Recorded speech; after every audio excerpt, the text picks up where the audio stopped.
Hello and welcome. My name is Matty, and this is episode 10. And once again, I'm joined by the great Michael Tsarion. And we get to kick off the new year, the new astrological year 2026, with our first podcast. So, just a quick question to you, Michael. Why is the winter solstice so important, and how does that relate to why Christmas falls on the 25th?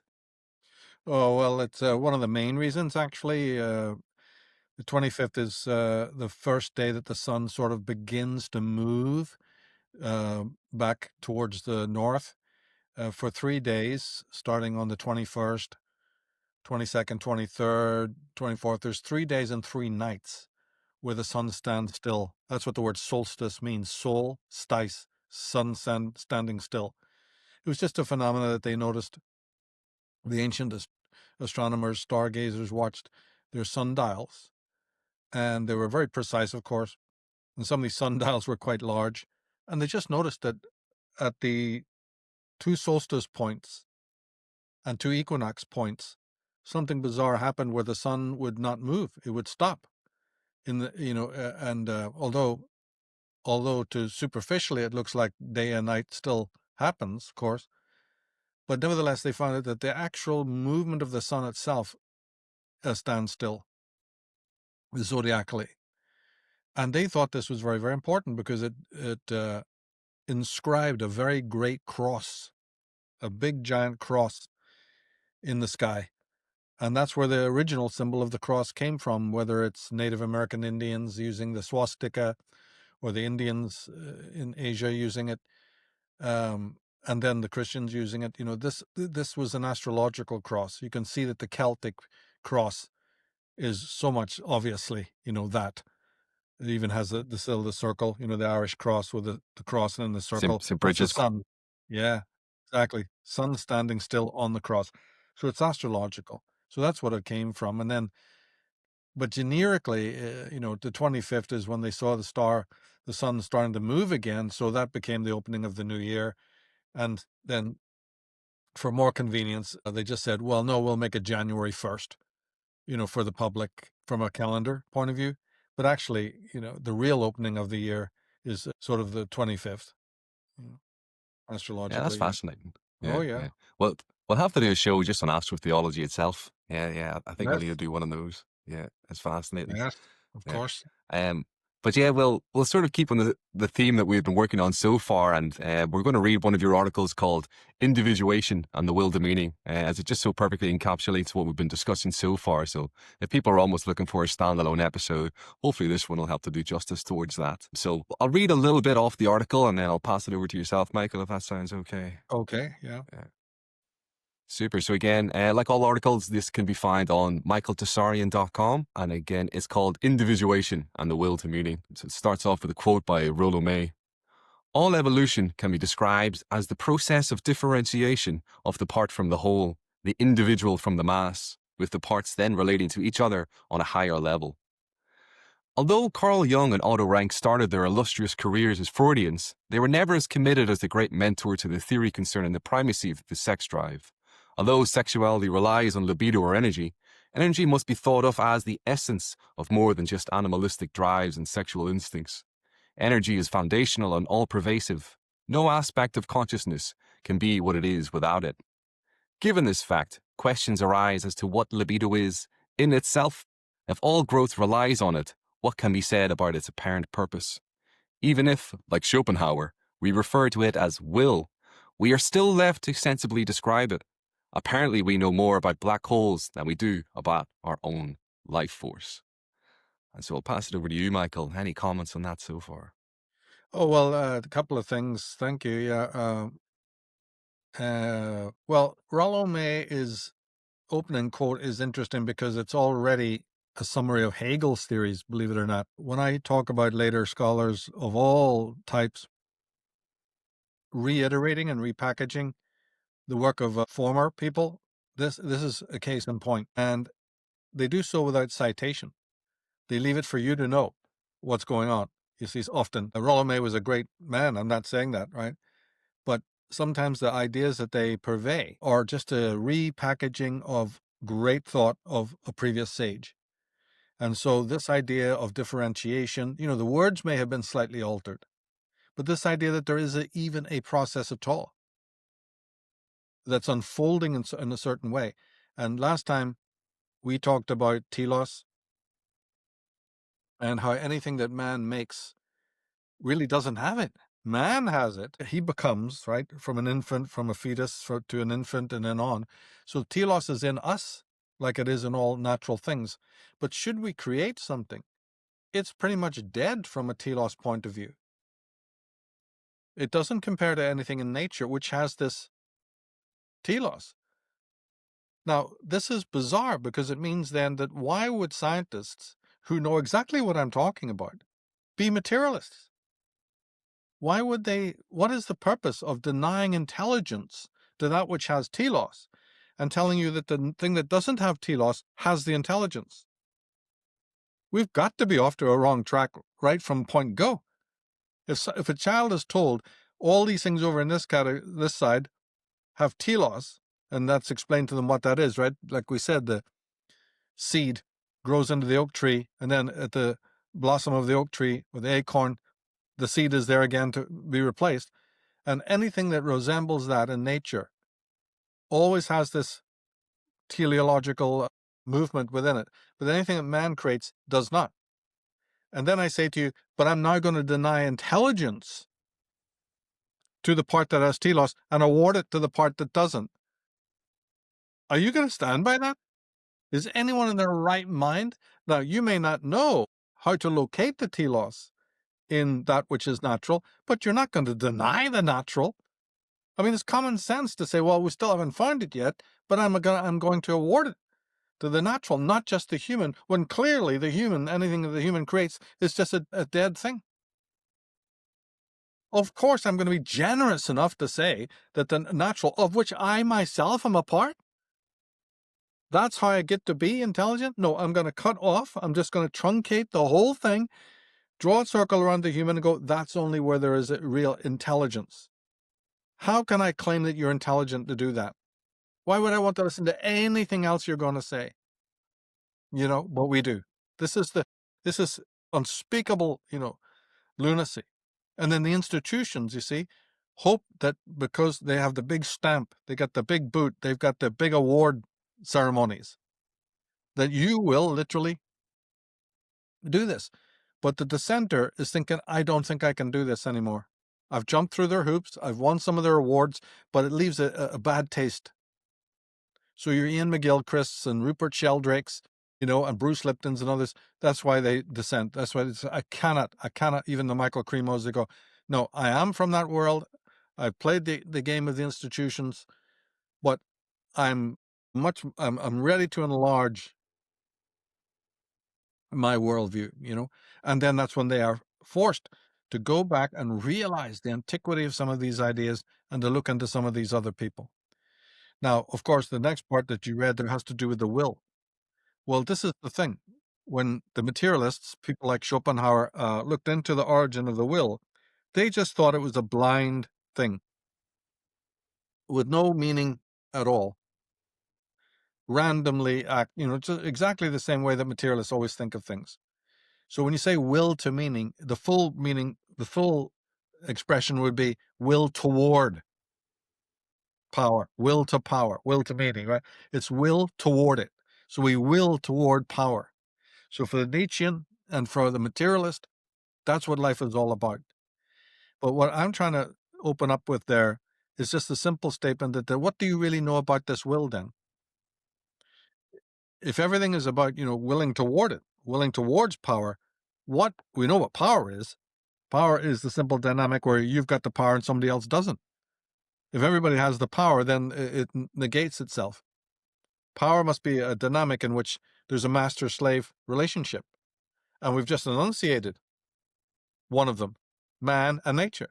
Nature is degraded. Remember in the Cartesian thing we also talked about? I create a hard subjectivity.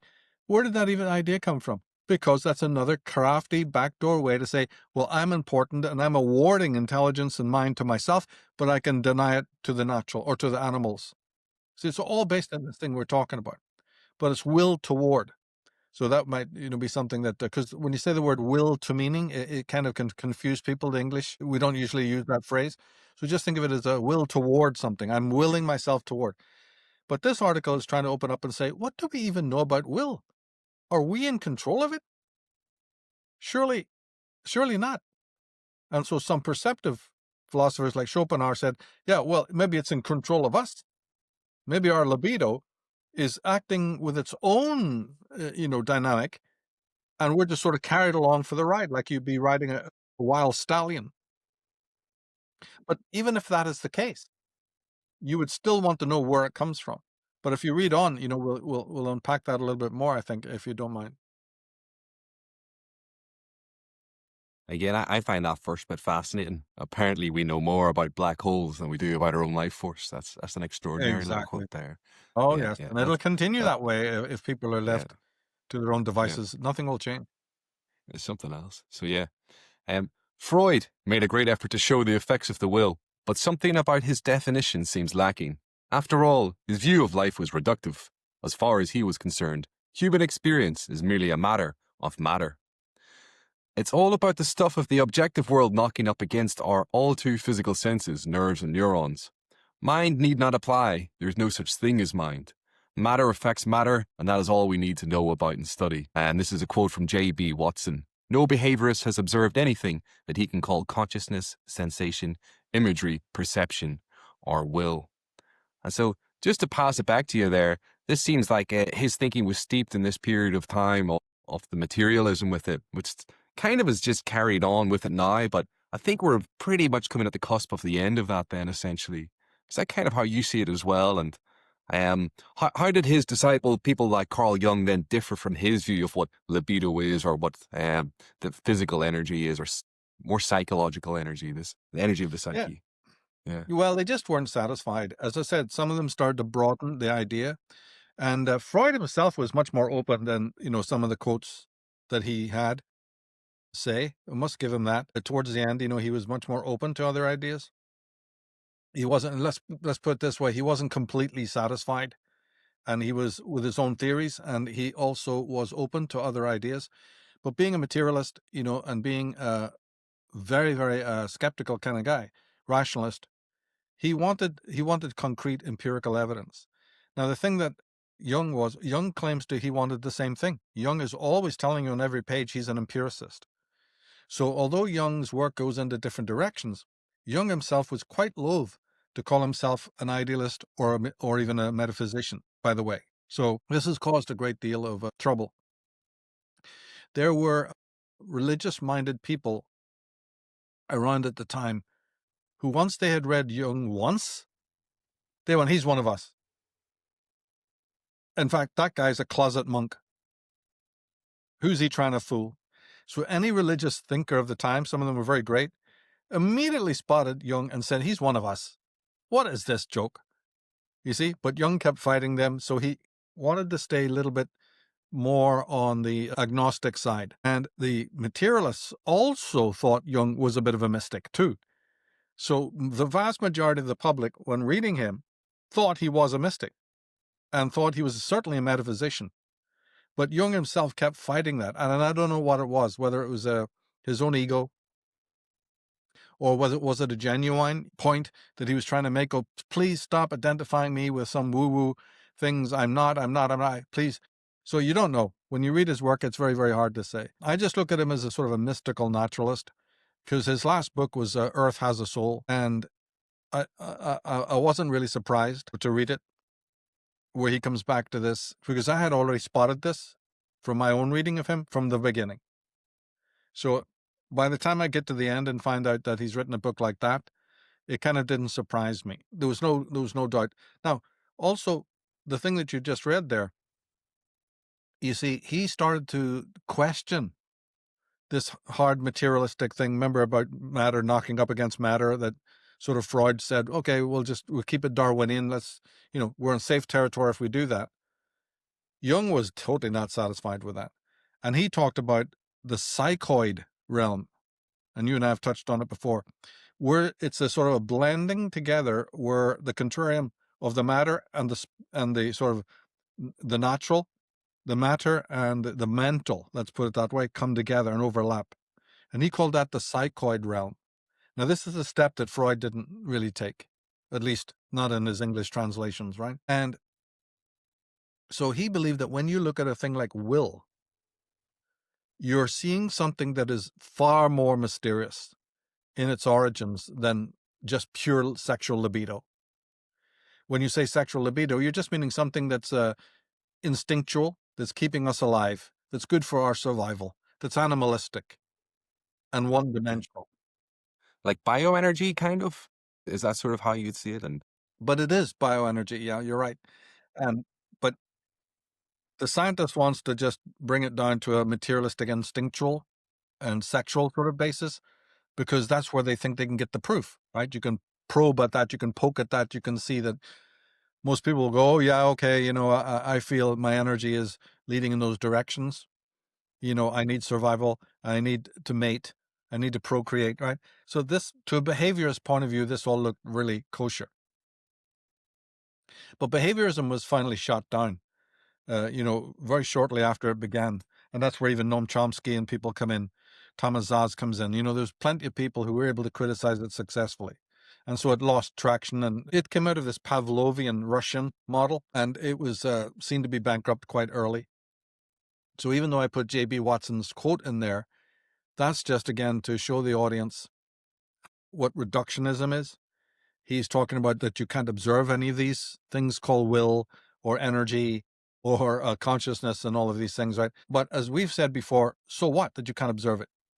You may not be able to observe it, but now the very same people in neuroscience are saying, but you feel it. Remember, in interoception, you feel it. You feel it. Consciousness is not a matter of the observation in this narrow perceptive way. Sure, man doesn't see the spectrum of light, but we know they're there. You don't observe that. You don't observe gravity or electromagnetism, but it's there, isn't it? And even machines can measure it. So J.B. Watson, bye-bye. So this was easily overturned, this ridiculous.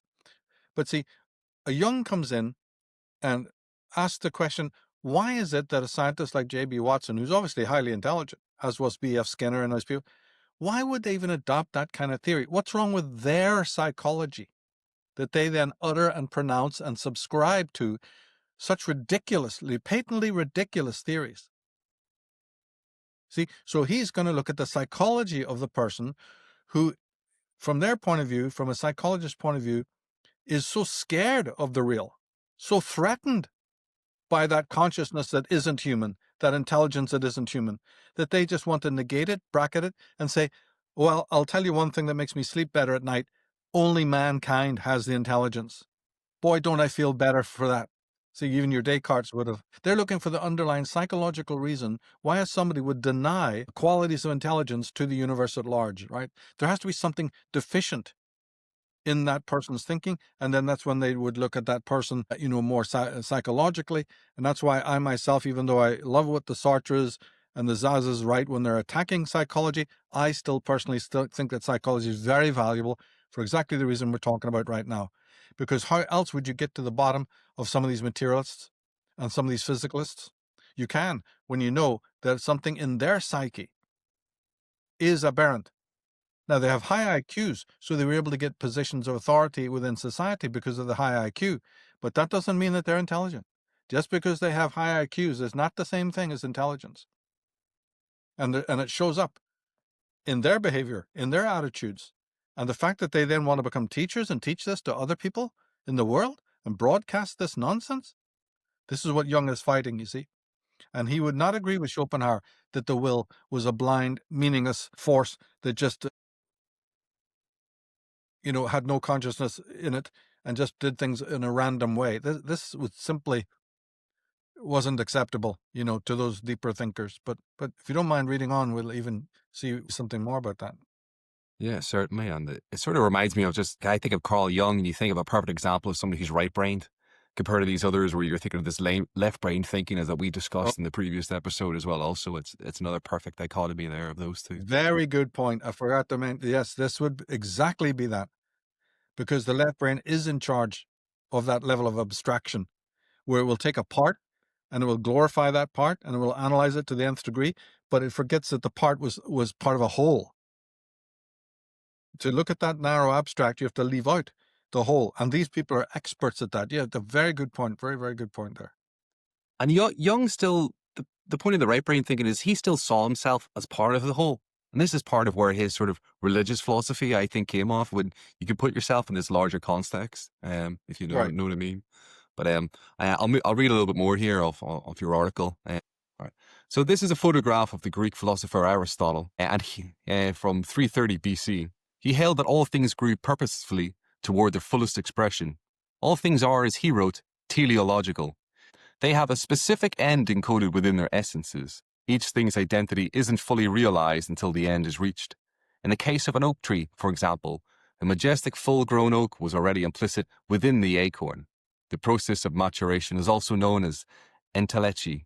Today, Aristotle's theory is better known as emergence. Problematically, what we know about foundational states depends not on evidence as much as projections made from where we presently stand. For example, what we think we know about the ancient past is possibly erroneous. This is because we stand where we are looking back, supposing this and that about the past. We forget that we're not there in real time finding out what we need to know. We're encouraged to make unfalsifiable statements about the past. Our present understanding won't be helped if our knowledge of the past is false. And so, how does our view of today's world and how we interpret the past is altered by our current sort of, left brain dominant society then also? Yeah. I put that in because it's something we need to remember. And we plow in to looking at history, and we make statements, from our modern pedestal. And sometimes we do this even in terms of the ancient Greeks and what have you. But then some critics say, how the hell do you know? How do we know what those guys were really thinking? Maybe we have shined a dim light on some aspects, but even in that, there must be projection. There must be fallacy. There must be something that we are doing in our speculations. You don't have a time machine to physically go back there, and say, oh, I met somebody from that time and I've conversed with them. Nobody does. So everything about the deep past is just speculative. And thousands and thousands and thousands of scripts and books were burned. And this is even the case for the Platonic scholars and what have you, right? Very little of it actually remained. And so they would argue that there's more lost than there has been preserved. And so that all you've got, and even what was preserved, was often translated multiple times for us to be getting it. It's the same thing with the Bible. There's hundreds and hundreds of different, and in the Old Testament, it's also the same. There's literally thousands of renditions. It's actually quite remarkable. So then they're saying, don't you see the human fallacy? But the other group says, well, then, if that was the case, we'd make no speculations about the past, and we'd be left in a void. In fact, we wouldn't even be into history at all, given what you're thinking, the level of skepticism. Then we wouldn't make any conclusions. So if you have to make some conclusions, then you should make more. So we're stuck with it. But what the other critic is saying is that, well, then you have to, if you're going to do that, you've got to maybe agree that everything you know about the past is just speculation and wrong. We'd have to go through it with a fine-tooth comb. What do you really know? And I'm again talking about, like 2,000 years ago, something, quite remote, like the ancient Greeks. And, this is very, very accurate. Our own printing presses weren't even made until about the 15th century. So When could people read even? that's right. And that was even Yeah. less. That's even less than 200 years old. Yeah. There was a monopoly on learning. It ties in perfectly with this cataclysm stuff, as we were speaking about previously. That's right. Like how little we know about history. Yeah. That's right.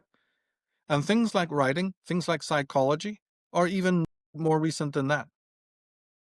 The whole idea of even thinking about yourself in terms of a conscious being with these levels of introspection is something that the Owen Barfields of the world and the Julian Jameses of the world are totally adamant were later.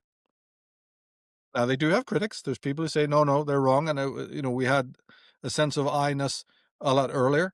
But is there much evidence of that? The answer is no, really isn't. Yeah, when you're speaking about, the telos, I was thinking there about the movement of consciousness and how consciousness has a telos, going from this unconscious to conscious to self-consciousness, as you mentioned before, like the works of Schelling, which was really, again, ties in perfectly with what you're mentioning.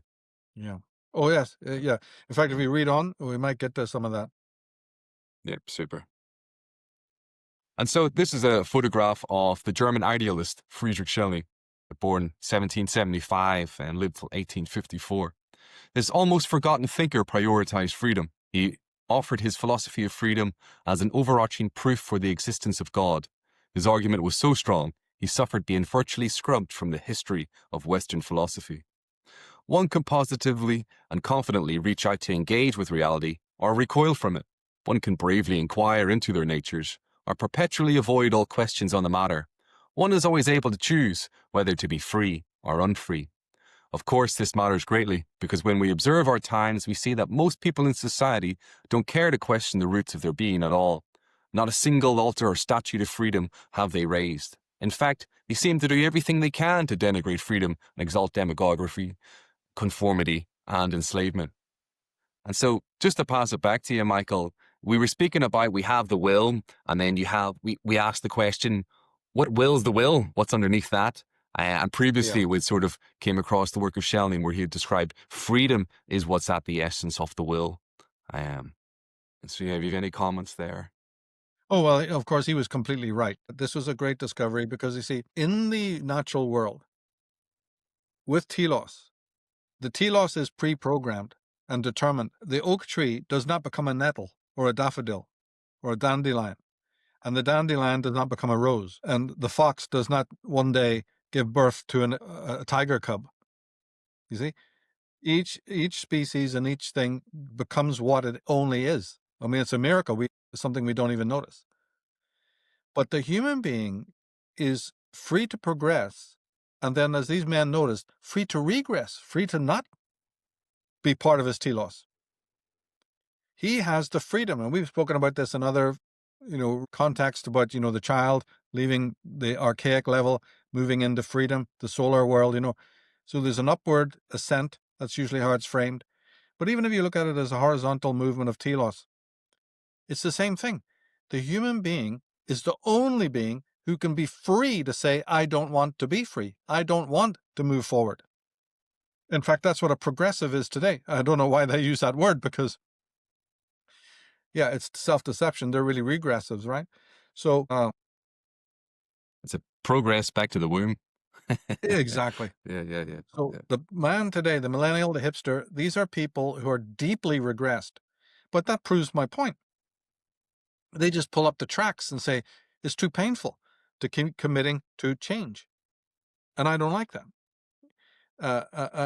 It's almost that the movement of telos itself is something that they are threatened by. Like having the wind in your hair. Totally, if you're in a wind tunnel, there's something about the movement forward actually becomes so deeply irritating to a person that they become pathological. We've talked about 4 neurotic types.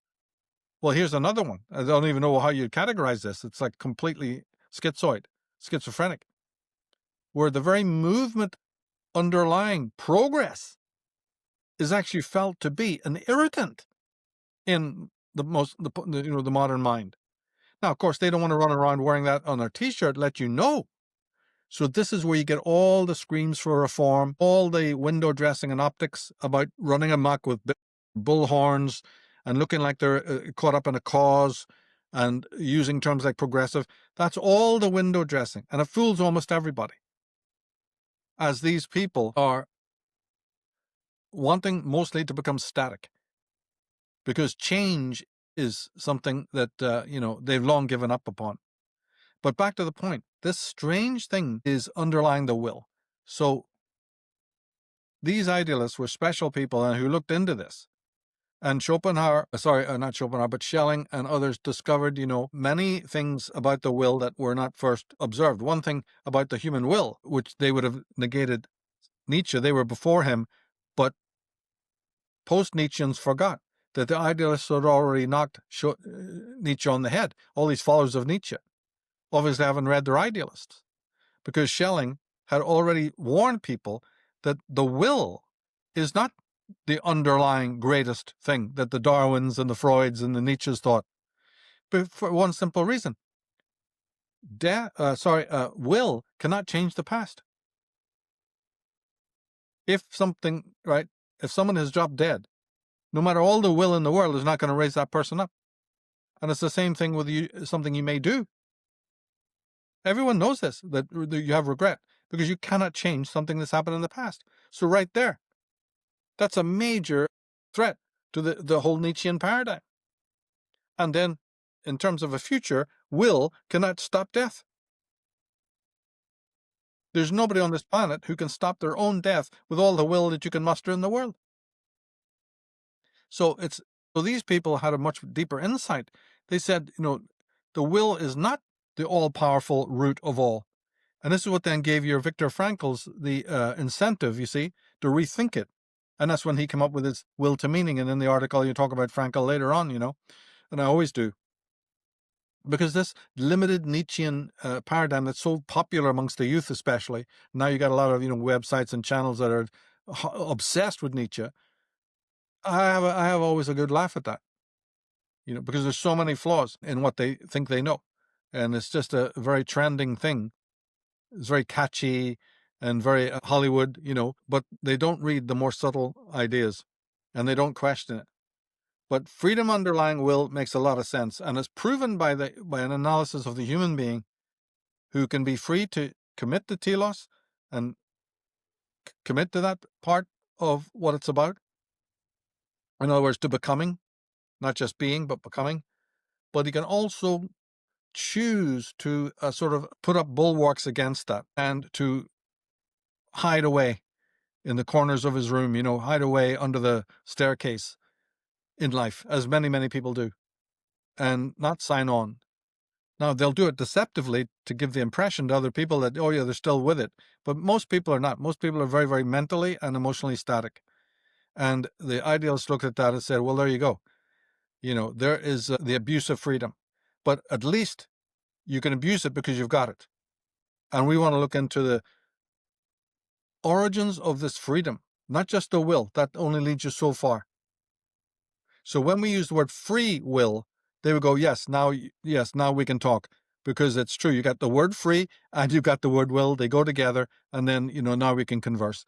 So I like their work a lot better. Yeah, I'll carry on with a little bit more of the article. Oh, yeah. I'll keep going. Yeah. And so we have here Viktor Frankl, the Austrian psychologist, born 1905 to 1997. Very famous for his book, The Will to Meaning. He was locked in a concentration camp, as people sort of famously know, where he developed it. And so his ideas and practice of logotherapy inspired existentialist and gestalt psychologists. It is a noteworthy fact that Frankl was visited by the philosopher Heidegger during his first visit to Vienna. Frankl personally noticed that, in concentration camps, prisoners animated by the will to power soon broke and perished under the more powerful will of the authorities, whereas those animated by the will to meaning were able to survive unspeakable hours. This brings us back to the question of individuation as defined by Jung, Newman, Hillman, and others.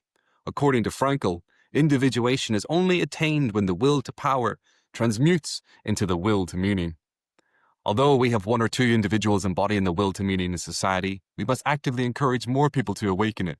This calls for the transformation of our society and upgrading of our educational system. How does this start in the family, first of all, Michael? I'll start. Well, of course, this would be, see, in the family dynamic, we've talked about the role of the superego, and but we passed by something very, very important and didn't really dwell on it that much. And that is that one of the main functions of the superego is to turn you into one of your parents or both. Otherwise, why go to the whole hassle of why would you interject their voices and their, from a very young age? Now, of course, temporally, the superego full development, say about 6 and 7, is the moment when you really leave this sort of matriarchal, the power of the mother, right? The archaic super dependence, and you move into more of an independent realm where, of course, you're going to meet with a lot of other people in society at large, outside the family constellation. And that's where a lot of linguistic abilities, your knowledge about that there's a thing called death, which might have been hardly there before. It's there, but it's not as strong. You may have had a death of a grandparent or a death of a pet. But after 7 years old, the striking feeling that you too can perish you see, is far stronger. So there's things that, and I'm talking very generally here, right? But in the previous, stages before the superego, you may have been abused as a child. So you may know a lot about death, and you may know a lot about threat, and you certainly may know a lot about the withholding of love, right? And all these negatives, you may know a lot about pain. You may know a lot about want and suffering because the parents have constantly put you into these catch-22 situations, constantly been using these techniques of the double blind, as it's known, and really, really abused you, in the sense of crushing your will and your identity. We've talked about all of that. But what how does one reconcile that with a major function of the superego, which is to embody the parents' image so that you become like them? That's what the whole thing is like underneath. How they actually are is kind of a separate thing. The first job is to make you like them so that you can be a parent yourself, right? So that you can be a human being. But the trouble is that if the parents are substandard, if they are not good people, not good human beings, then you're off to a bad start right away. You're embodying the imagos of people that are really pretty much, flunkies. They're distasteful and probably even very, very hypocritical and, for that matter, even evil. But say we don't go that far, but they're still sort of gross people. You're in trouble because you're, without you even consciously wanting to, you are patterning yourself on them. Now, but to be more specific about it, what you're doing is you're patterning yourself on the power that they wielded. This is the concomitant of what's known as the identification with the object of your hate. It's a dynamic that I've spoken about a lot in my work, and that is that because you've been under this power dynamic, usually when I talk about it, it's about a daughter in relationship to the mother, but actually for our purposes, it's both sexes, right? The child identifies with the awesome power of the parent that it hates. So why would you, when you say I hate something, you'd think that it's the last thing I'd want to think about, let alone identify with. That's how the conscious mind thinks of it. But no, the psychology is very important, like we've been saying all along here. You can't negate the psychology. It's fatal because some of these psychologists have discovered things that are bloody very, very important, paradoxical as they sound. Well, life is paradoxical. Does anyone ever want to work out what is really going on in this world, or they just want to, say no to psychology and that's it? Well, I'm not one of those people anymore. So back to the point. You see this big club, you see these big boots. They've been, running roughshod over your identity, sometimes majorly so, and you're crushing your will. And the parents have been molding you into something that they feel that they would like. And then you learn to fawn, right? It's called fawning, because you'll be destroyed if you don't. So over the years, you do a lot of things, and observation of children proves this. They do a lot of things in order to lower the anxiety so that their parents will like them. Well, what this has all helped, the superego is helping you do this. It's developing and developing in certain ways where you will become pliable, you see, to the tyrant, so the tyrant will start to smile on you and abuse you slightly less. But all the time in your consciousness is a rage, right? A terribly suppressed rage against these affronts. Now, this is a legitimate emotion, which is why it will have a lot to do with Jung's shadow complex later on, right? Because it's legitimate. If it was not legitimate, that would be something different. But no, these are legitimate emotions, but you suppress them. Then you start hating yourself for the suppression because your conscience says you should express this hatred, but of course we can't, right? The whole dynamic of the family constellation, the whole voice of the superego prevents you. So there's already tension from suppressing legitimate emotions. Delinquent children suppress it less, but that's why they're delinquent. Other kids develop tics and weird behavior that is sort of, you can tolerate it in the family, but most family members don't like it, but they don't know where it comes from. The bad wedding and all of these other tics. But it's just something you'll accept because subconsciously the parents know what this is all about, but they don't consciously recognize it. It's a really, really, really weird dynamic that only psychologists are really interested in. So there's this burning rage.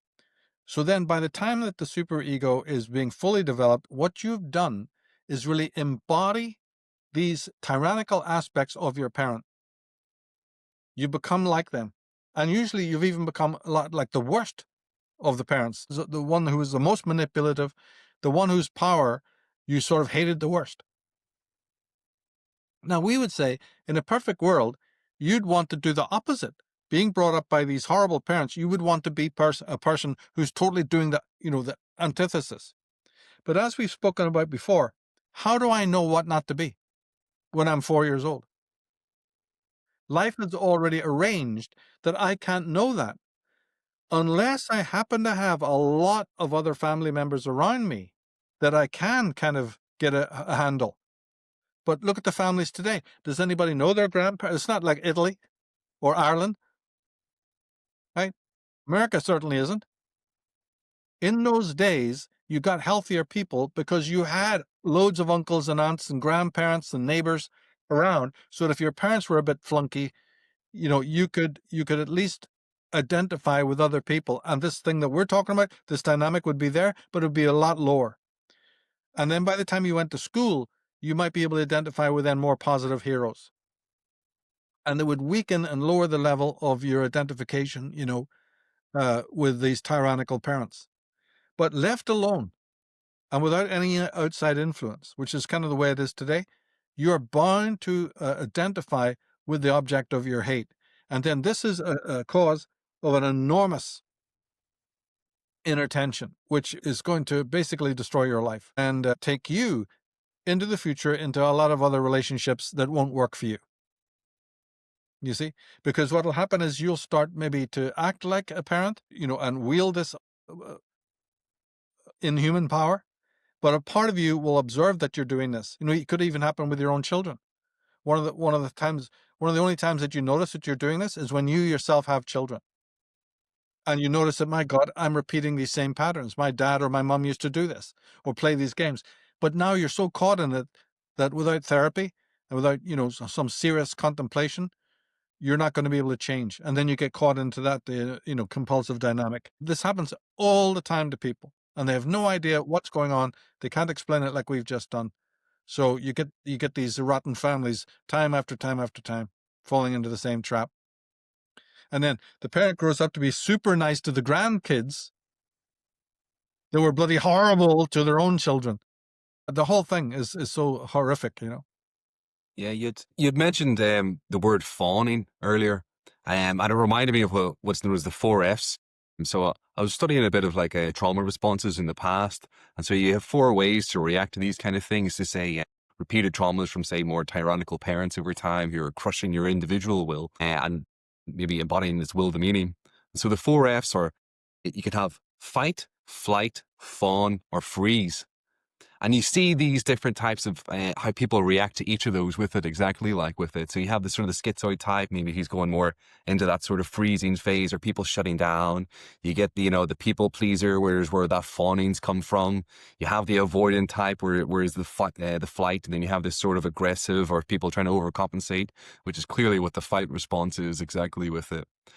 These things then lead to, as you mentioned, a repressed hatred. And it's that repression goes back into this, it's held in the body once more, as we spoke about. And this leads into the work of sort of like Wilhelm Reich and things, which we'll maybe do a podcast on its own on, because there's a real extraordinary genius there. Can you speak a little bit more maybe about this repressed rage then, Michael? Like, how big of an issue is this? How much rage do children really carry against their parents? Is there any good psychologists you can think of about that? Oh, well, yeah, Melanie Klein would be the number one, person. Also Alice Miller and so on. Because any psychologist who's noticed, like R.D. Laing would be a big one as well. You see, any of them that have noticed the horrific hypocrisy and how a parent can always justify their horrible action by saying it was for the good of the child. It's for your own good. Or I meant well. Or I was only trying to help. You see, the parent has all the different avenues to justify their behavior. Or I was mistreated myself, so I didn't know any other way. And all the litany of excuses. All of these psychologists who see these clients all the time, and who notice that no parent is really that guilty when they should be tremendously guilty, but they're really not, all of these things, they are aware. They're aware of the dynamic, and they've written about it, but very few people read their books. And the rage is all important. It's very substantial. It comes out in all the tics we talked about, plus the delinquency, the fight. You said there, right? The fight, flight. But the fight would definitely be that. And the trouble is that this rage not only causes a great deal of physical ailments, the bulimia, the anorexia. Very few of the people who even treat those diseases that I've just mentioned ever mention to the child that's suffering from them that this is to do with parental rage. That's how bad things are. 100%. Yeah. Absolutely. They don't even tell you. It's Yet that's absolutely what it's essential. all about.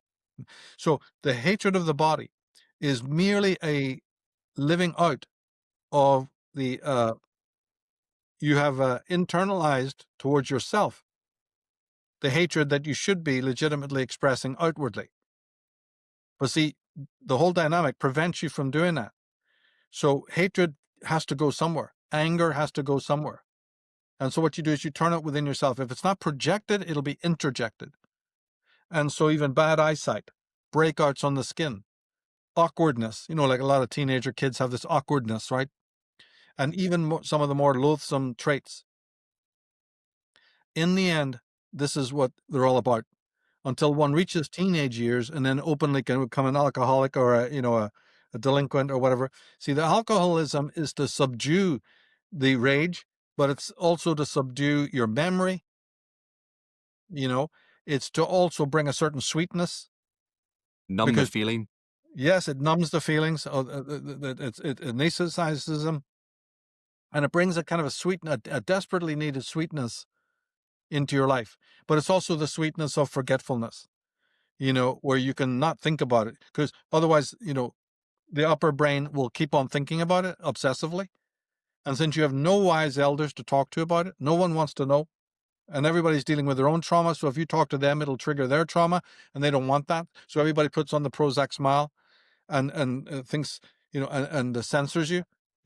You'll never have this conversation with anybody. We were policing each other nonstop. But one of the biggest reasons why you can't talk about this to anybody else is because that would just awaken in them bad feelings about their parents that they've anesthetized, and so they don't want to, so it becomes a chain reaction. And our entire culture is about trying to process this anger. Yeah, the whole thing. Yeah. And it's because they're doing it to their own children, which then creates this other psychological barrier of going, in order to recognize what I did to myself, I have to realize how I'm damaging my own kids. And this is how this cycle continues to repeat on and on. But It does. as you were sort of saying then, so you have the child, you have maybe a tyrannical parent, you have this crushing of their will, and then the will to power sort of takes over, which then they identify with. That leads to them living a more inauthentic life because they're not living according to this will to meaning or listening to the conscious more. That creates this inner tension, this inner rage, all these things we've discussed. And there's different types of breaking out of how this occurs then in terms of bodily symptoms and whatnot. But then this I think is really the key of everything we've been speaking of is it's this buried rage that's coming out in all these different manifestations. Or yes, it's these feelings that they have, this inner hatred that then they try to numb. I think that's what leads to this sort of hatred of the body. And then this is where this philosophy of socialism or of Gnosticism, which all tie together, come from. It's a way to try to escape these emotions, to hatred off your own emotions. And so instead of seeing them as messengers of something greater or as your way out of it, that's what they're actually trying to teach you. They go, that's the source of my pain. This is why I hate myself. This is why I hate the material world.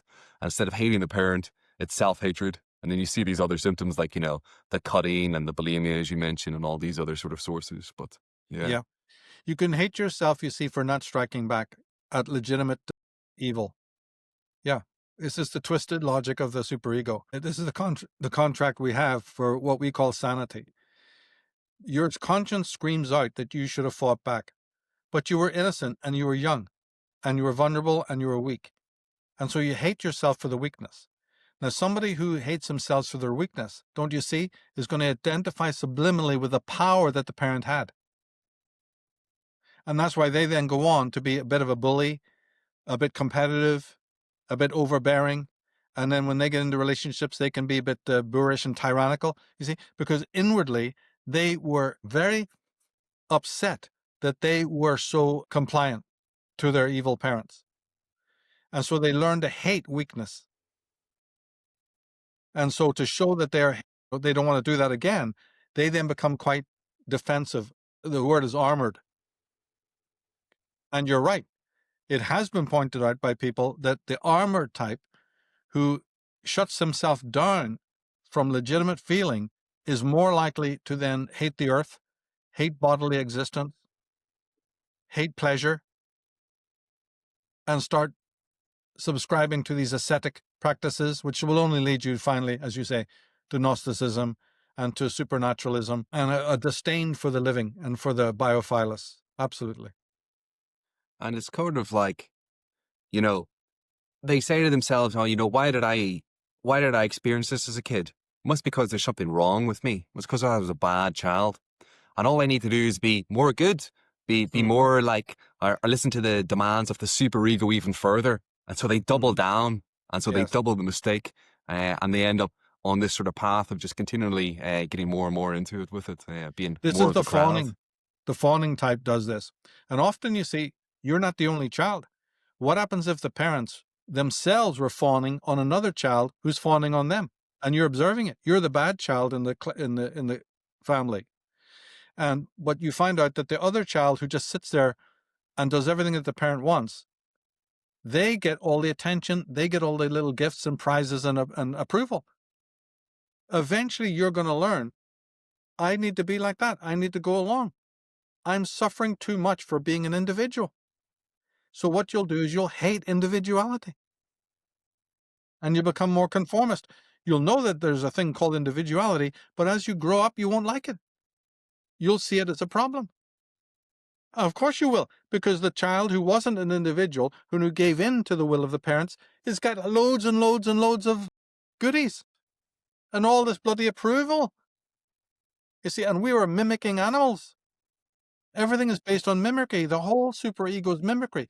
You're embodying the parent and you're identifying with their power.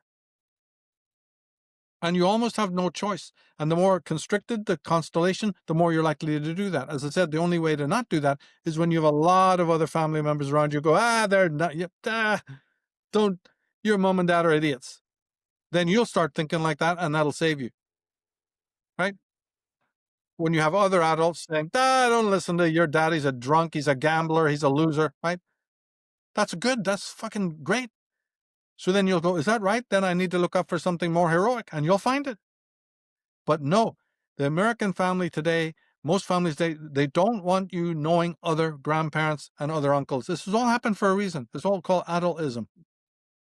So that they can have total dominion over the ones that are already under, they already have the dominion, but they want it more. And the tyrannical family will want it even more. Just in the same way you've heard of the many, many, many case histories in true crime, where an evil husband will cut off for his wife. She'll never be allowed to see her parents or friends. You know that, right? You've heard that? Yes. Yeah, The same absolutely. dynamic. Or a cult leader. Psychopaths isolate. Yeah. That's it. Cult leader will do. This is no different than what I'm talking about. This is all open now. People can know this in their own life stories. But that's very, very essential. If the psychopath wants to keep, the power going, they will make sure that you don't have levity or you're not able to have any objectivity at all with what's going on. And you just live in that cage. That's this sort of atomization of society, which the architects of control are trying to engineer more. Right. The more, with these smaller and smaller families with it, you break them down further. You don't have these larger extended then sort of networks to help you sort of see through this sort of tyranny. But it also reminds me of what shadow work really is. When we were speaking about this rage, if you really want to try to get through it and awaken this will to meaning more, you've got to feel that rage once more. And I think you described it as the blue flame of anger, which I always really liked. That always really stuck with me. And so a lot of people think of anger and rage. These are bad or negative emotions. How do you see these, Michael? How are these more maybe tools of communication from the archetypes or wherever way you want to take it? Oh, yeah. Well, the legitimate emotions, you see, are stored in the body.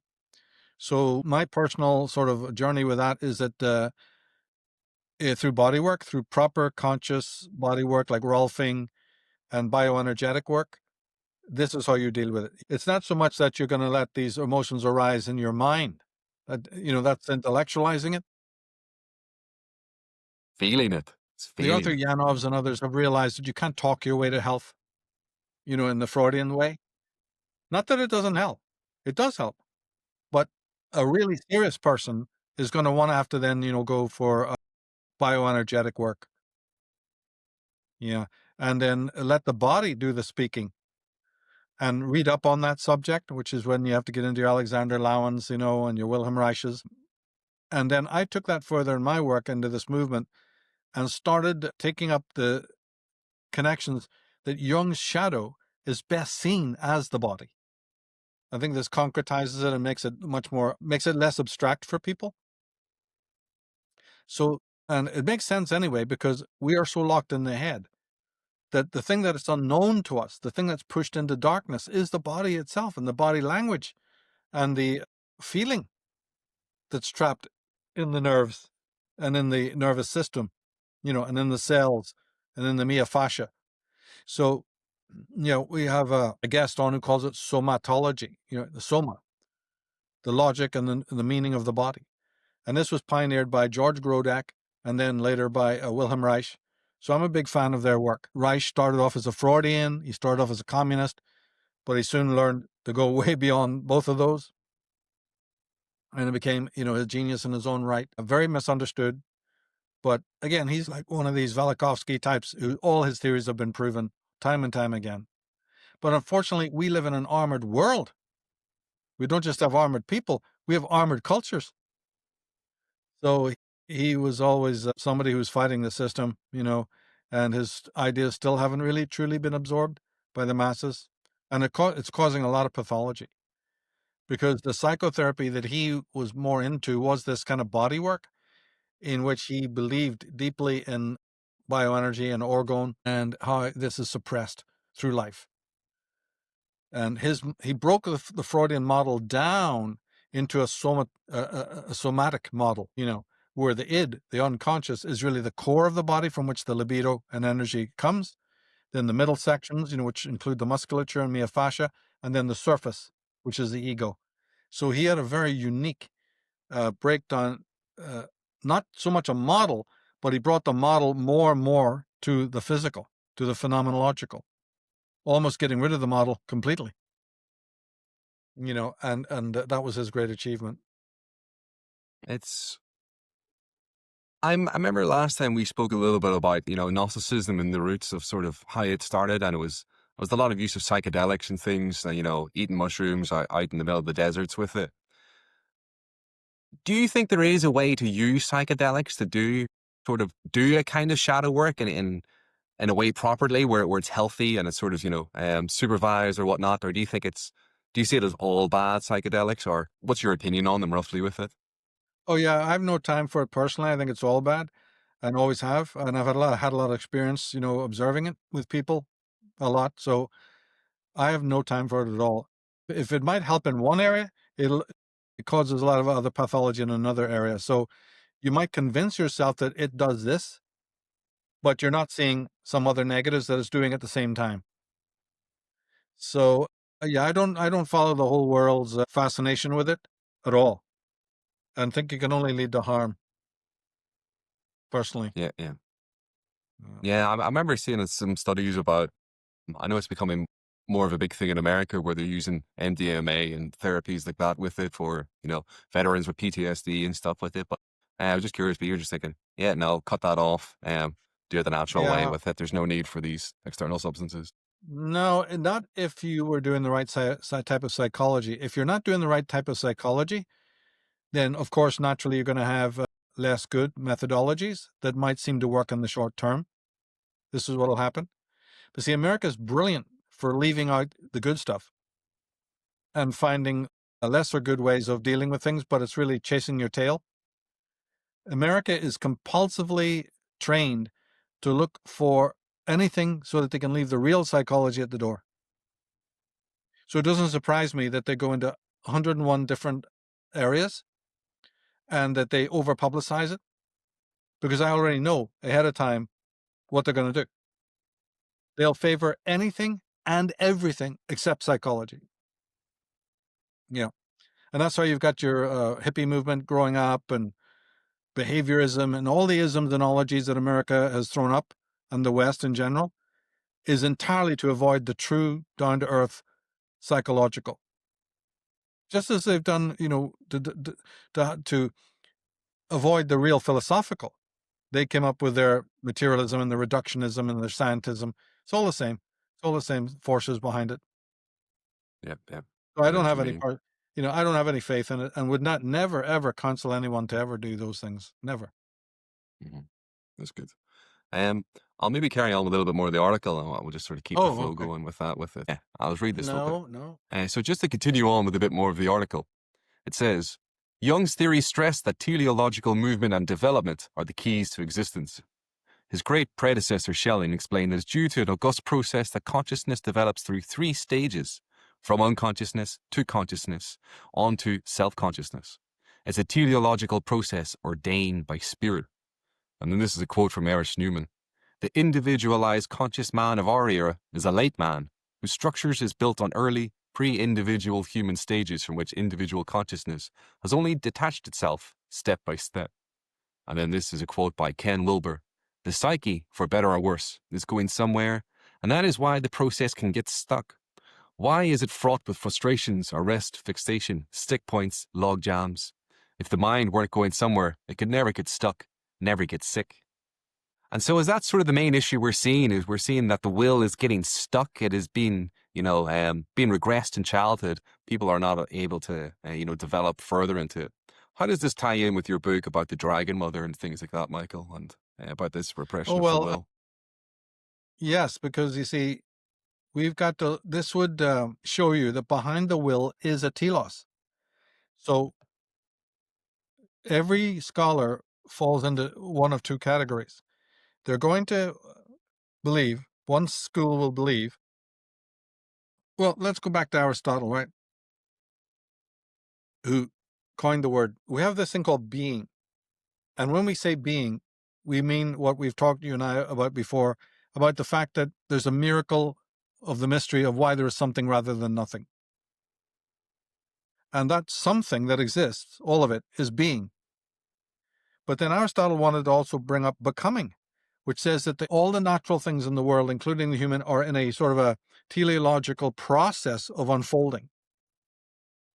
And philosophy needs to not only study the being, which is sort of static, but it needs to then start looking into this unfolding process, which is known as entelechy or teleology.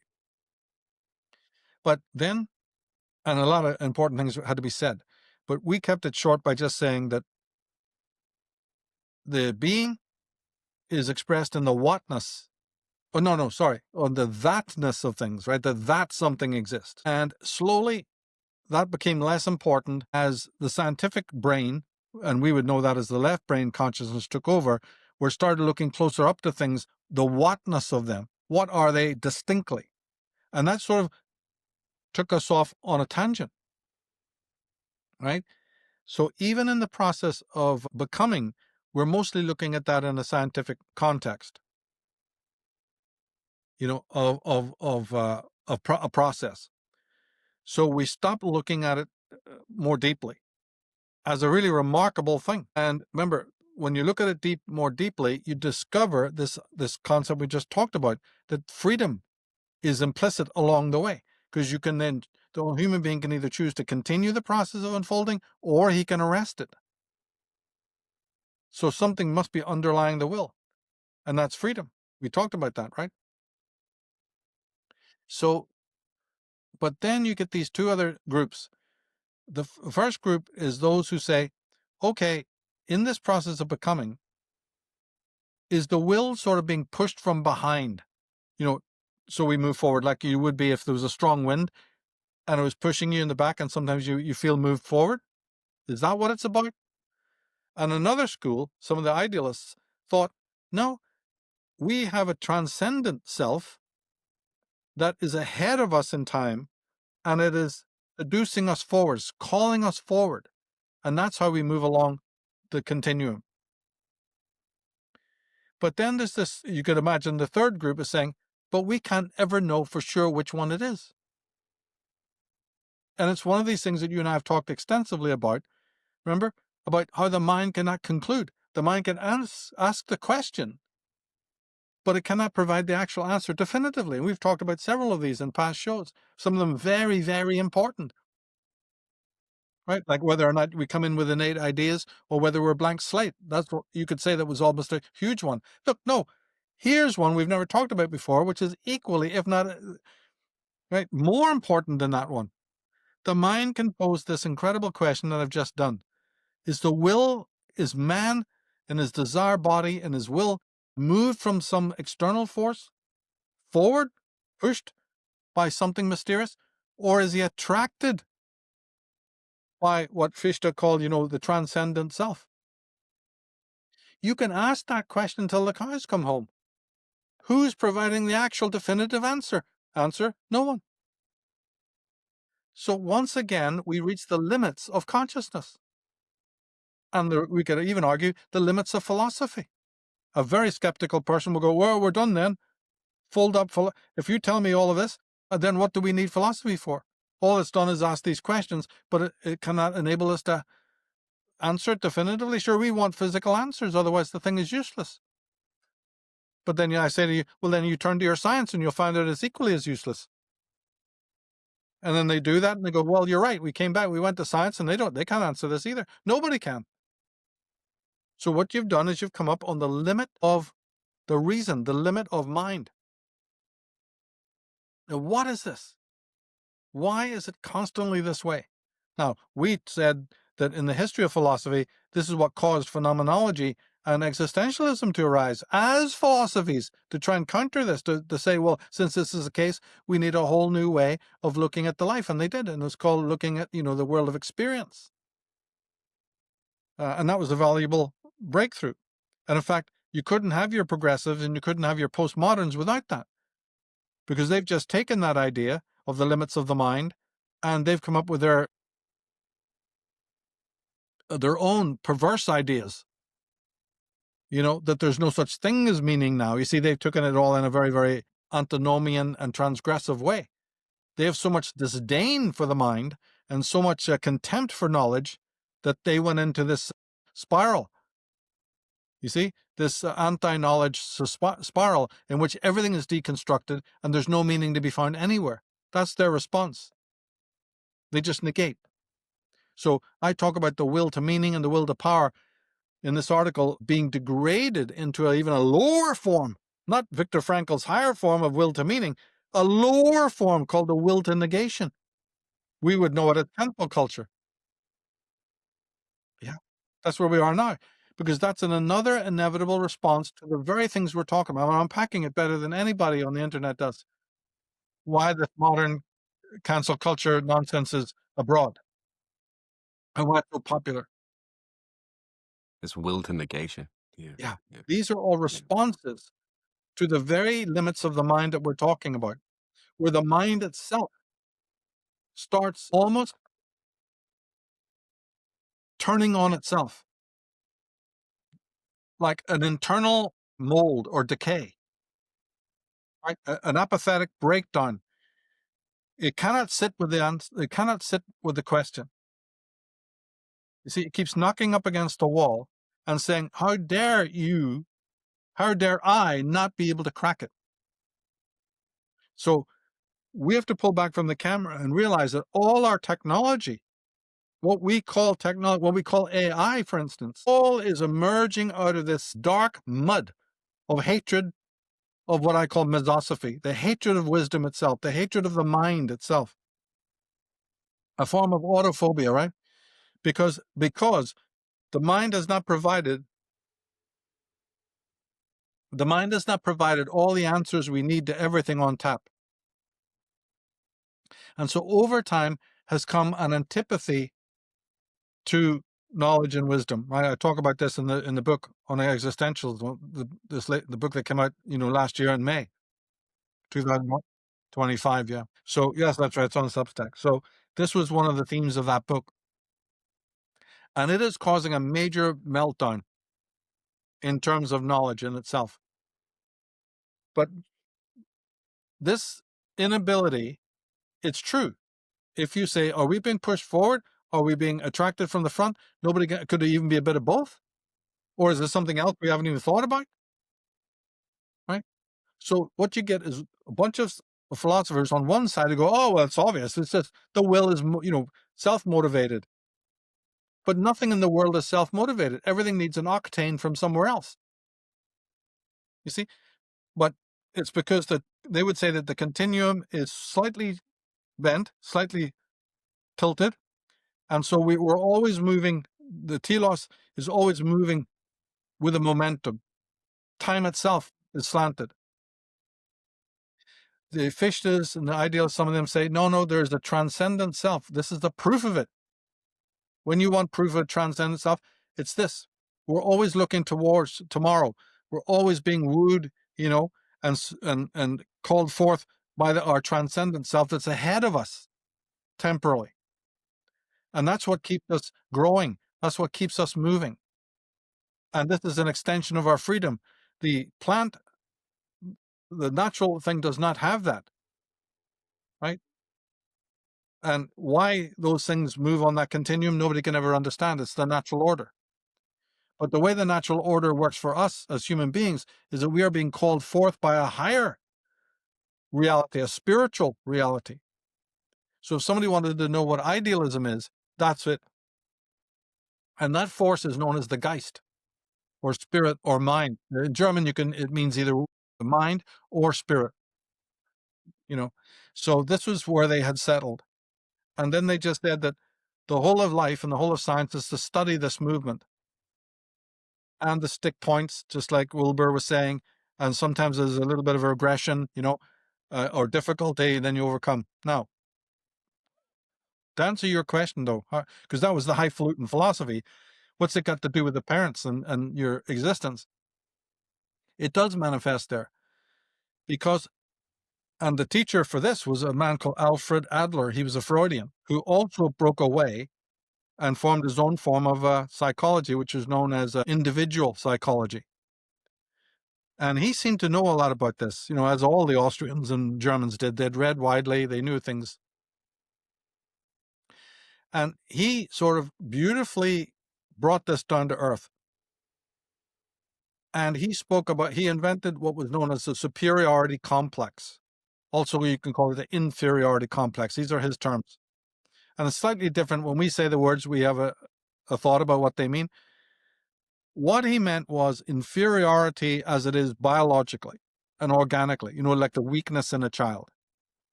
Just your simple physical weakness and lack of intelligence. You're young, you're an infant, so you have this constitutional weakness. But one thing you have, and that is an impulse to get the hell away from anything that constitutes a unpleasurable situation. You could think of it like when there's breastfeeding. Those who observe this minutely notice that first the child learns to suck on the breast quite naturally, as normally as you would. But within a few months, the child starts to bite the nipple and the breast, to be more aggressive, and to hold on, until you get these kids who even hold on to the mother's hair. You know how you've seen those, and how they'll even hold on to the apron strings more violently, and they'll be much more whingy and crying and tantrum oriented. So the psychologist wanted to know what causes, first of all, it's sucking normally and is passive, and then comes this moment where it's aggressively biting. What caused that? Why would it suddenly, right? So they noticed that very, very young, these tendencies start to emerge, and it does so naturally. And of course, if the mother is a mother who is impatient and says holding back the breast or holding back her attention, the child is naturally going to reach out for it more and become more aggressive. So they notice that the aggression is in the hands of the mother. The child can sense that the mother is not there, or is holding back, or doesn't want to be nurturing or provide. And so the child, like any natural animal would do, grabs more, bites more, wants more, sucks more, right? This is the origin of the aggressive instincts. But what we're doing, by the way, is completely negating feminism, just in case anybody doubted it, because they never concede any of this, even though they're meant to be top psychologists. There's a laugh. But this is what's happening. But back to our point, the overcoming of unpleasurable feelings creates a trajectory, a telos of its own. I want to get away from this, whatever it is that's negative, and get back to a homeostatic state. It would be the same thing if the door was open and you're feeling cold. You'd want to close it and go, I want to be back in the warmth. You see? So in the mother-child dynamic, it soon becomes very Adlerian very quick, in the sense that the child learns instinctively, I don't like this, and I want something different. And we would, as this matures up through the Oedipal stages, it just is this movement from a state of inferiority to a state of superiority. And when there is this transition from the inferior to the superior, there's a payoff. The overcoming succeeds, and you often get what you want. The tantrum is a method of that. In fact, all child behavior, absolutely all of it, is this movement. And this is therefore Adler's way of describing the will. Right? Yes, because you have a desire and the desire is not met. And so you discover that you have to push back at the forces that are not meeting your desire. And that force is a will, a collective will, the will of the mother, the will of the parent, the will of society, the will of teachers, the will of your siblings, right? And so you find that you have to be violent because they are violent. This is very, very, very, very important what we're talking about. It's the death knell of all feminism, but it's more than that. It's even more than that. So what happens is you first learn aggressiveness, destructiveness, and violence as a reaction to that which is being violent and constrictive to you in the form of what can be loosely called the collective will. Right? And so your penchant for violence is secondary. It's not like the feminists say, innate to the man, to patriarchy, to masculinity. No. Very, very far from it. So you can imagine how sunken lives we've been all these years. Yeah, total opposite. So we have no choice but to muster our will in this Schopenhauerian way that he hated. He thought this was ghastly. But he didn't see what we're seeing because he came from a pre-psychological age. And even though he was a great thinker, he missed more than he got. It was inevitable. Yeah, he was just a bit early. The Freud got it. The Freuds and the Adlers got it. And they understood. And then Melanie Klein and the others, they massaged it out. So the child gets a payoff because it discovers that its teeny weensy will, weak as it is, actually got some traction there. It won over that sibling, or it won over that bloody parent just by persistent force and just by this impulse to say, I'm pushing back at you, mate. You're pushing on me and I'm going to push back. If I don't, I'm one of these compliant fawners that you talked about. And those fawners are never going to achieve anything in life. And they're going to end up as drug addicts and alcoholics or taking pills by the time they're even out of their teens. The fawner will. The fawner will be loaded with hatred to themselves because of not fighting back, not pushing back. At least a willful person can say, well, you got one and I got one here. One for you, one for me. And here's two for me and one for you, right? So the willful person tends to be the ones we meet of a day. They're the ones out in the world. Not perfect, but at least they willed themselves forward. And they are trying to become the superior type. So he says that that's what we are. The winner, the man who wants to be superior, is the person who's been able to overcome all these hurdles. You see? And so he becomes a disciple of the will. So my book is called Disciples of the Mysterium, And the mysterium is singular, and it means the will, right? Because we become disciples of the idea or disciples of the thing, right? Disciples of the will. And is that a problem? Yes, it's a problem, but it's a necessary one, because without it, we'd be crushed. So those Nietzsche's who wanted to understand and address the will, I believe that this is what they were doing. And I see them as being good, but there's limits as well. You know, all the people who wrote on this, I'm trying to express it in my way, throwing in a lot of other scholars who are more sophisticated than those guys. But Adler's brilliant, absolutely brilliant. And we've done on Enslaved, I've done podcasts on him. There's one called Forgotten Genius, Alfred Adler. People can watch that to get this, even more nailed. So what you see then, now, of course, implied in this is an obvious difficulty.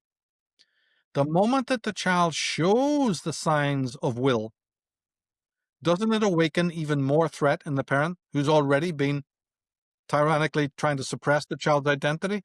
What do you think happens when the child starts to show the two fingers? You see? Crush it further. Yeah. Crush it further. So now adultism really begins in earnest, where one or more of the tyrannical parents, or both in some cases, now go, oh, you little fucking brat, go to your room. You're being denied this and that and the other. Go to your room is like being imprisoned. So are these people? It's violence. How dare you tell somebody to go to prison and sit there until you're ready? Do you realize what that means culturally? Well, that's what you're doing to your own children when you do that, or denying them, or even throwing them out of the house. I've known parents who've actually thrown 3-year-old children out into the darkness of the night. Not surprised. Yeah. To walk around all night in the London streets or whatever it might be. Unreal. Oh yeah, lock a door, close them out in the middle of the rain, and say you're off. Go fuck yourself. So, and the child just walks around. So any pedophile can pick him up. Any danger can come, walking through the nights. This is called parenting for you, right? And the parent justifies it. So the danger is always fraught, or even with a sibling. If one of the siblings, and it's usually the older sibling, is preferred, but not all the time. Sometimes it's the second or third sibling that gets all the love, and the older sibling has to bear the responsibility of the family. And don't forget, the older sibling, by being older, is also a caregiver to the younger. So the older sibling can sometimes get the worst, because he's no longer treated as a child. He's treated as yet another parent to the younger child. So the older sibling can feel like the pressures of the world are on his or her shoulders, and come to resent, you see, the younger sibling. But the younger sibling can also come to resent the older sibling, because he's saying, how dare you parent me? I've got 2 parents already. I don't need you. Don't tell me what to do. So the younger children always become more feral. One, because they're pampered more, they're entitled more, you see? And the older child is the one who always usually goes and gains more success in the world, because there was greater responsibility put on their shoulders. And the younger kid who got off all crime and who could do no wrong is usually the delinquent child who goes up and grows in his teens to become more feral. They've noticed this, right? So there's all these weird dynamics to this, but we just keep it very simple. The idea is that the child is forced to overcome, and it does this via the will. And so most people are actually disciples of the will, and they're never going to let go of it, because the will did win them whatever little stripes that they have, whatever little benefits that they have. Now, the delinquent child doesn't know when to give up the will, because it got him what he wanted. In his mind, he got the freedom and the pleasure, and he got the cake, because if they didn't give him the cake, he'd steal it. And if he didn't get the money, he'd rob his mother's purse. So he gets it, right? He gets what he wants, but he goes and takes it. Well, don't you see that later on? Why should he give that up? So if he sees that in the shop they've got what he wants, he can just break in at night and get it. If it's in somebody else's safe, right, or it's somebody else's car, well, he just fucking take it. You see how his behavior should just carry on. So the delinquent child becomes such a disciple of the superior. He's so superior because he's used his will and he becomes a disciple of the will, and that's all he knows. And so now you're dealing with a potentially criminal person who can never change. He can't work with other people. This thing worked for him, so he now becomes a criminal, gun-toting, knife-toting, smart aleck. He thinks he's smarter than everybody else, right, as well. That's why he can't give up crime, because he thinks at that moment when he's having the high, when he's breaking in and grabbing the money or whatever, he feels superior to everybody else because he had one up, and they'll be wondering who did it. And just for that temporary high, he's addicted to it.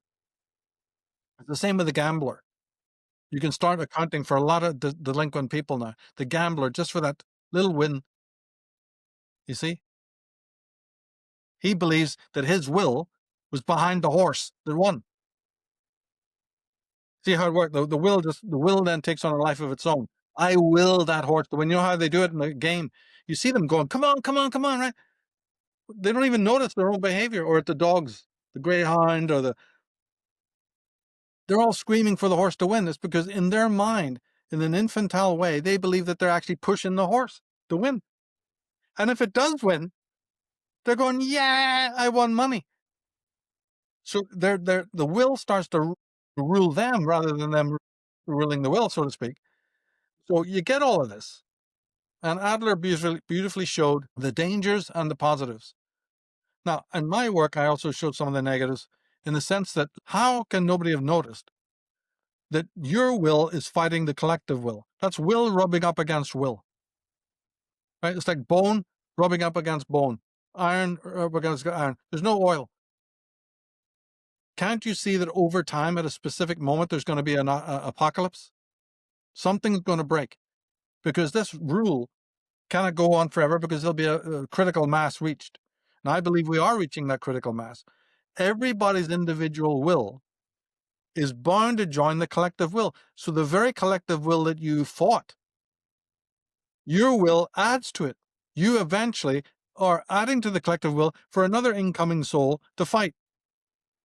You don't realize that people before you are the collective will, and that you will be the collective will, part of the collective will for the new ones coming in. Now, this is when I say that Freud started to notice this when he was young, when he was older. His last book, Civilization and Its Discontent, is a pessimistic reading, and I'm unpacking it here. Yeah, he was aware, I think something's wrong with this whole fucking problem. And he wasn't the only one. Schopenhauer himself just said, it's over. I have a fatalistic, pessimistic philosophy. Slam the door on reality, climb under the bed, just block it all out. It's temporary. And he's not the only one, right? There's many others. And looking around today, I mean, a clever person just goes, I don't see how this is going to work. The will is our means to becoming actualized, but the very will itself, in its other mode, is the source of our destruction. What can be done about it? And the answer is nobody knows. How could you know? Your will got you over those parental hurdles, right? Got you to fight with your siblings. Then it got to fight with the people in the streets, your friends. It got you to be somebody. What do you think sports is so important in school? Then to the next, then to the next, then to the next. And there's always a payoff, right? The feeling of superiority. Then your culture starts talking in terms of superiority and competition. It can do no other. And so your will slowly then blends with the collective will. So the will could Schopenhauer have been right that the will itself has organized this? No, he said it was all blind and there was no intelligence behind it. Well, that may be.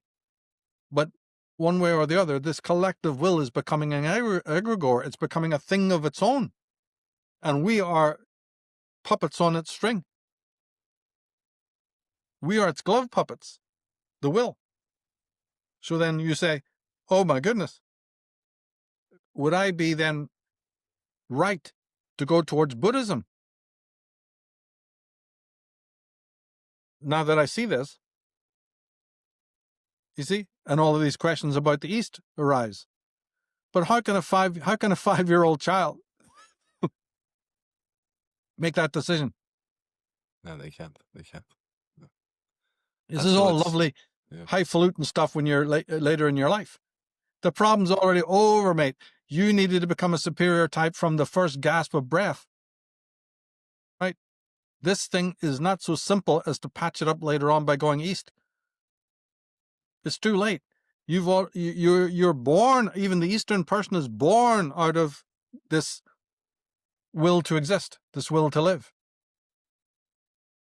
So in short, this is Adler's, account of telos.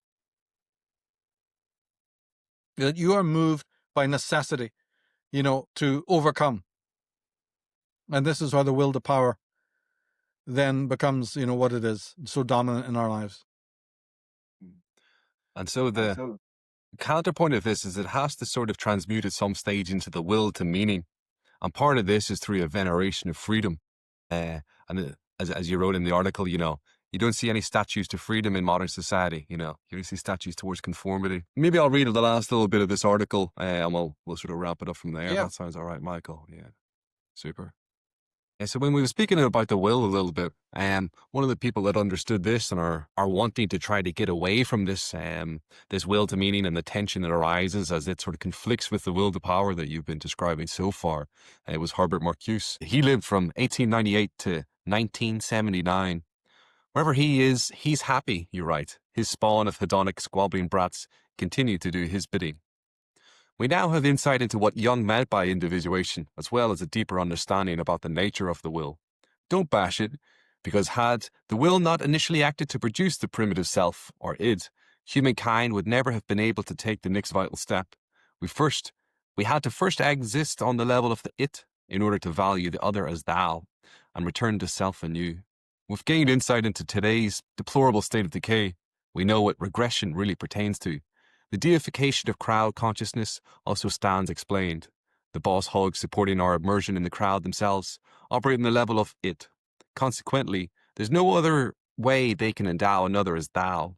Their attitude toward the outsider is, therefore, characteristically antagonistic. But let us not forget the absolute role of freedom. To honor freedom, we must not attempt to force an upgrade on anyone, no matter how primitive their actions and how affronted we are by it. To worship the freedom at the root of evil is your supreme duty and calling. Tend then that altar well, concern yourself with nothing else. And so we skipped a little bit of the article where we spoke about of seeing the other, another person as maybe a mirror of the self in a bit, and having this sense. When we're not trying to crush the will of other people and we're venerating freedom, what you have to do is nurture the will then of others, nurture their will to meaning. Is that sort of how you see it then, Michael? Is this sort of some of the answers of what we've been speaking about so far? Well, that's right, because these idealists had understood what we just mentioned about the critical mass being reached. And so they needed a radical change in terms of what the will is. So did Viktor Frankl, because they could see the pathocalypse that I spoke of coming. Will just cannot keep rubbing on will. So the transmutation to the will to meaning, will toward meaning, this would help. Right? This would stabilize things. The raw will to power is on a countdown to destruction. We don't see it because the individual is so caught up in having to use his will to survive for himself that he becomes a disciple of the will.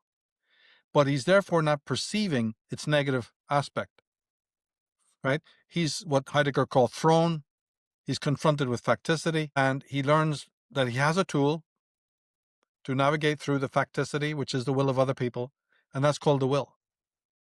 And he's going to use it. It's given to him to use.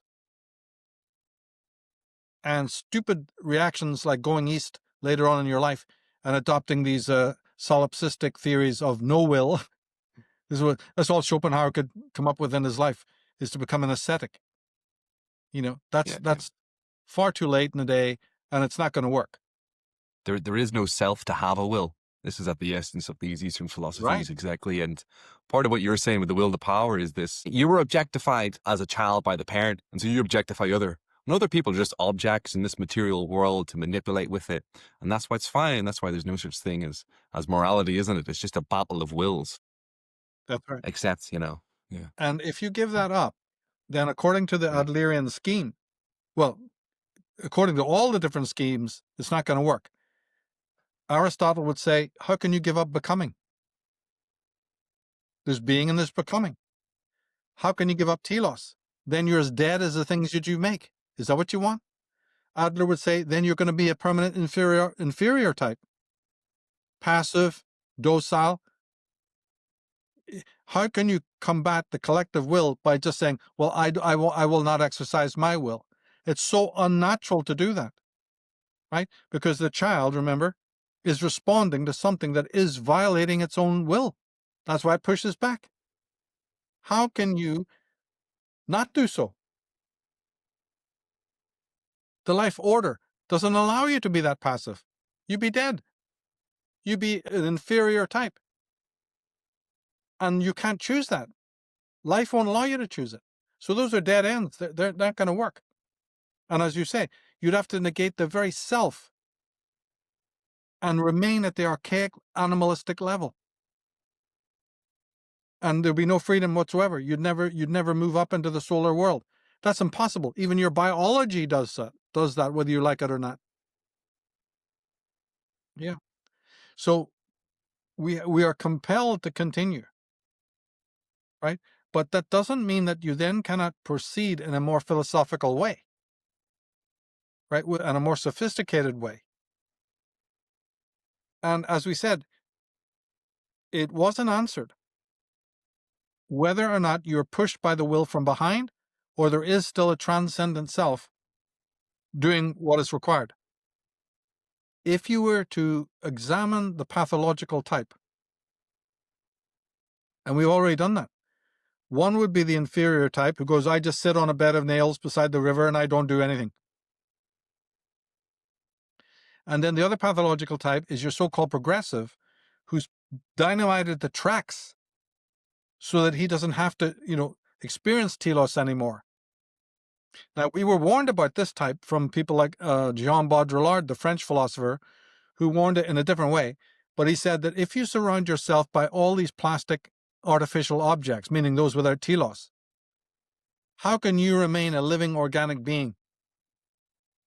All those dead hammers that we talked about in the previous, just go to your home base and there they all are, right? These generic things. We have produced them in such abundance and we live in amongst it. We're not part of nature. We don't go anywhere where there is the telos. We have these fucking plastic flowers and plastic daffodils and everything, right? So in the end, we ourselves end up as being beings that don't even have telos. Because we prefer this plastic artificial world of AI and everything else. And our AI is, in a warped way, our attempt to create something, like the organic computer, the robot that does have telos. All through these thousands of years, we've noticed this thing, as I keep insisting, that nature has the telos and we don't. Well, we envy that. And so our technology is the pathetic Frankensteinian, Dr. Frankensteinian methodology by which we want to give our creations telos. You see how it works? That's how computering came about. That's how the whole postmodern world came about. Now, it hasn't happened and it never will. But we have this warped Dr. Frankensteinian idea that we will give rise to robots or something that will have telos. Look how warped our minds are. So somebody like Freud would say, look, it doesn't matter if your society goes down because of will rubbing on will, Michael, like you said. Have you acknowledged the 20 other things that can destroy your society? Like this other one about postmodern man? He goes, don't be so niggardly as to think that the apocalypse is coming from one source. Oh my God, that's right, I say. There's me hunkering down and wanting to advocate for coming apocalypse. I forgot about the 20 others potential. What am I thinking? I'm trying to awaken people with my placards talking about the will rubbing on will. They can't even get their minds around that, and it wouldn't matter anyway because there's 20 other abominations that you don't even know about coming that can do the same trick. So why worry? Why lose sleep over something that may never happen? It's only theory that your philosophy that will rubbing on will one day lead. You don't know when. It could be 1,000 years from now. It could be 10,000. Why are you losing sleep over it? And you can't change it. any more than you can change those limits of the reason, right? When we said that there's limits to the reason, limits to what our minds can, are you going to find a way to extend that and change that? No, they've been trying for decades. Everything in technology is an attempt to do that. It's laughable. All they do is find out more things that the mind can't answer. They ended up with the quantum universe. They can't even tell if it's a particle or a wave. All the science has done is not crack the problem, but create more things that become a problem. More things that you can't answer with the human mind. So somebody listening to you ardently and it's going, yes, I'm glad we called you for this board meeting and we wanted to know what your thoughts on the future are, Michael. You've sketched this out really wonderfully. We've got all the pie charts. Okay, add it to the pile. And over in the corner, you see a palace of fucking filing cabinets full of apocalyptic nightmare scenarios, of which they just add your one to the top. Nice having you over to let us know there's a few more we can add to the pile. And you go, oh my God, I thought this was the B end and all end of everything that's, destructive. Oh, they go, no, we have a guy in here every weekend telling us about something else. The technology, there's no birthing anymore. There's all in vitro. We're not going to have sex anymore. We're going to have the headsets. Yeah. Hey, keep adding it on. Yeah. Thank you for bringing up, the one that is your hobby horse there, but we've got plenty more to worry about. But sure, how's all this psychology going to fix climate change? Right. They're talking about comet, talking about asteroid, and they're talking about climate change or another pandemic or China, death by China or death by another COVID or whatever. Yeah. And you just turn around and go, what the fuck? I'm talking about Alfred Adler and Sigmund Freud, and man, I thought this was very, very important, and it is. Certainly. And it could be the one that in the end, the pathocalypse could easily be the one that you nailed. So what? It's all over anyway. You can raise your glass of champagne at the end, go, I was right, bang, as it all disappears. Does anybody alive to remember what you said? Or that you cared enough? You see where we are, right? It's very, very strange the way things have been set up. And these tawdry go east remedies will soon be shown to be a total detour. A lot of people are falling for it, but it's not aiding anything. It's becoming impassive. It's becoming inferior. It's like becoming regressive. Yes, if you turn off your mind and you turn off your libido and you turn off your sexuality and you turn everything off, you can call that a remedy if you want. It's not a very fucking smart one. Definitely not, yeah. Because all you're doing is turning yourself into a dead hammer or a screwdriver. We already make enough dead things. Remember, the human being, everything he creates, including computers, has no telos. So now you're going to turn yourself, now you work on yourself so that you become like that, artificial. You become the simulation, the simulacra. But if I can become dead inside, then I don't have to feel that inner rage. You feel nothing. Know what I mean? That's it. I feel nothing, crushed by will. I have no will. Yeah, there is no me. Then you want to create a monastery, and then you want to create a world full of these duplicates and say, we've solved it. But what I'm trying to say in a humorous way there in the last couple of minutes is you may do that. And by the way, a lot of these people really do want this. And if you get that, the disaster will come in another way yet again. Just when you think you fixed it in these communal, World Health Economic Forum methodologies, you may think that you've created this perfect utopia. And yet, one little prick of the balloon and bang, you're done anyway. It'll come out, it'll seep out in a way that you won't even imagine. There's been movies that have whistle-blown this. Yeah. Well, that's us near the 2-hour mark again there. So I guess we'll wrap it up from there. But yeah, this is us, our first episode then of 2026. I'm sure it'll be an interesting year to reflect back upon. Who knows what's in store, but it's the mystery of it that keeps it interesting. Yeah. Big thanks for reading that. And that's a great summary. And our first one of the new year. So yeah. I'm sure people have enjoyed it. I really hope they have. And thank you so much again, Michael. This has been a fantastic podcast with it. And thank you for your help over the last few months, especially with starting a new channel. And thank you to everybody stopping by and watching. Thank you for everybody that's leaving, likes and comments and sharing. Again, they're massively important to starting a new project with it. And yeah, well, best of luck, everybody, for 2026. And thank you once more, Michael. I really do appreciate it. Yeah.